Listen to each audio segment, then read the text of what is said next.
Eu gostaria de apresentar a vocês uma pessoa que irá nos conduzir em uma viagem fascinante, com algumas informações que irão esclarecer este importante assunto. Jack Debner é produtor de filmes e biblicista. Há muitos anos ele vem reunindo informações sobre a passagem bíblica da Arca de Noé. Jack, de que modo você se envolveu neste projeto único? De uns tempos para cá, as pessoas têm manifestado sérias dúvidas a respeito da exatidão histórica e científica das Escrituras.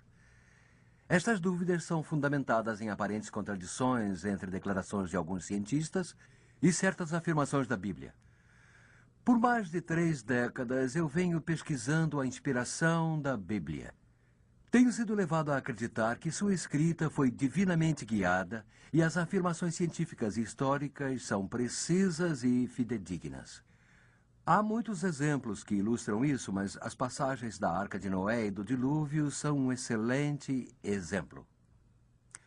Desde que comecei a filmar, tive vontade de produzir um filme que definisse e defendesse a inspiração da Bíblia. Então, há alguns anos, fui convidado a participar de uma expedição ao Monte Arará, produzindo um documentário que explorasse a possibilidade de a verdadeira Arca de Noé ainda existir naquele famoso monte da Turquia Oriental. Primeiramente, há diversas perguntas que precisam ser respondidas. E a questão do dilúvio? De onde veio toda aquela água? Em primeiro lugar, acho que não há como discutir o fato de que não existe umidade suficiente em nossa atmosfera nos dias de hoje para produzir um dilúvio do jeito que a Bíblia descreve. Mas isto não anula a credibilidade da Bíblia. A resposta a este dilema é muito simples. O mundo que existia antes do dilúvio era bem diferente do mundo que conhecemos hoje. Em Gênesis 1:7 consta: "E Deus fez a expansão e fez separação entre as águas que estavam debaixo da expansão e as águas que estavam sobre a expansão, e assim foi." Nós aprendemos no versículo 20 que as aves deveriam voar na expansão, que significa atmosfera. Portanto, concluímos que antes do dilúvio, a Terra era rodeada por um envoltório de umidade, uma cobertura de vapor. Considerando que atualmente nós temos só pequenas quantidades de umidade em nuvens espalhadas, no passado, evidentemente, havia um envoltório intenso de umidade rodeando completamente a Terra.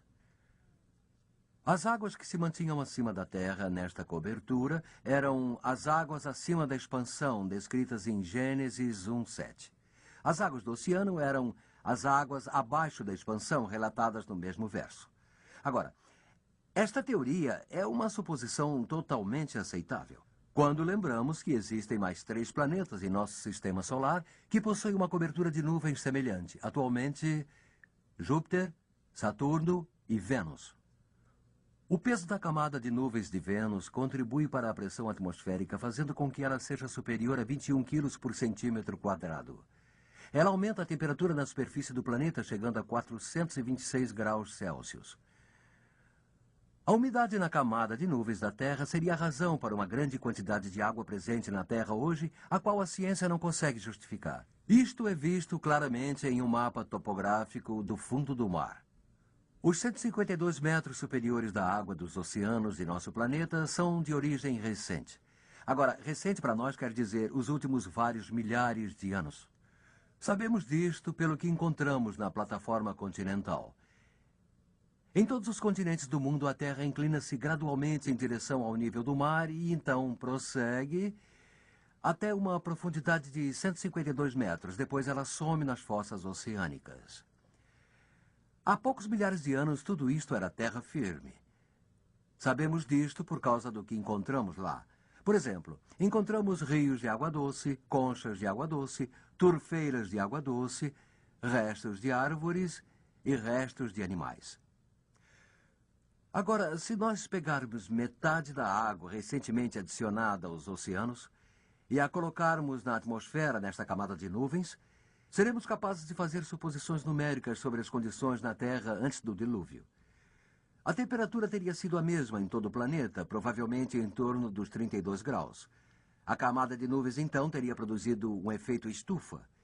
E isto teria tornado a Terra inteira em um paraíso tropical com uma densa folhagem em todo o globo. E o fato de fósseis de vegetação tropical terem sido encontrados em abundância na região norte do nosso planeta tende a confirmar nossa teoria. As narrações desta grande floresta verde, registradas em Gênesis 2, 5 e 6, estão relacionadas a este efeito estufa, pois não havia chovido nos dias anteriores ao dilúvio.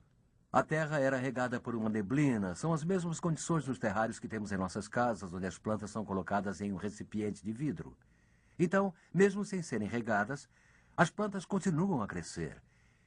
Este determinado frasco foi lacrado há mais de 2 anos e jamais alguma umidade foi adicionada. Outra condição presente abaixo da camada de nuvens seria uma alta pressão atmosférica, 6 vezes maior do que a que temos na Terra. Mas a vida teria sido realmente possível sob esta alta pressão?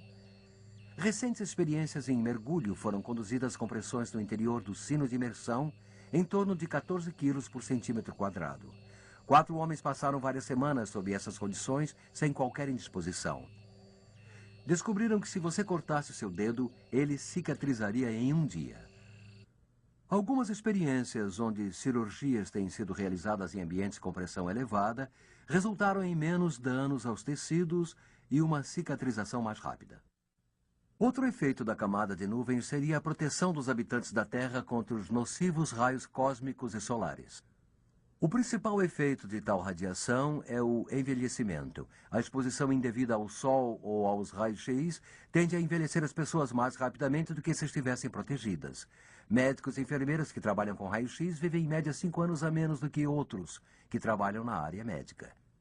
Esta proteção da camada de nuvens seria a razão da longa expectativa de vida dos que viveram antes do dilúvio, algo em torno de 1000 anos. Desta forma, encontramos respaldo científico para esta teoria sobre as condições da Terra antes do dilúvio. E esta teoria justificaria toda a água necessária para produzir um dilúvio nas proporções que o Gênesis descreve.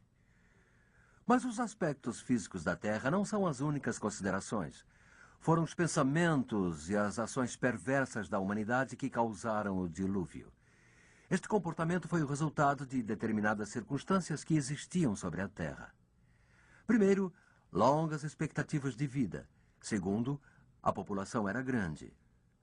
Terceiro, existem indícios de que o conhecimento antes do dilúvio era mais avançado do que possamos imaginar. Quarto, a imoralidade e a violência aumentavam. Em quinto, a fé em Deus era praticamente inexistente. Deste modo, o palco está armado. O mundo físico possuía tremendas quantidades de água armazenadas que foram o instrumento do julgamento. As condições sociais e morais foram o motivo do julgamento. E Deus foi o iniciador do julgamento. Para operar transformação de tal intensidade a partir das condições antediluvianas, a ação divina seria necessária.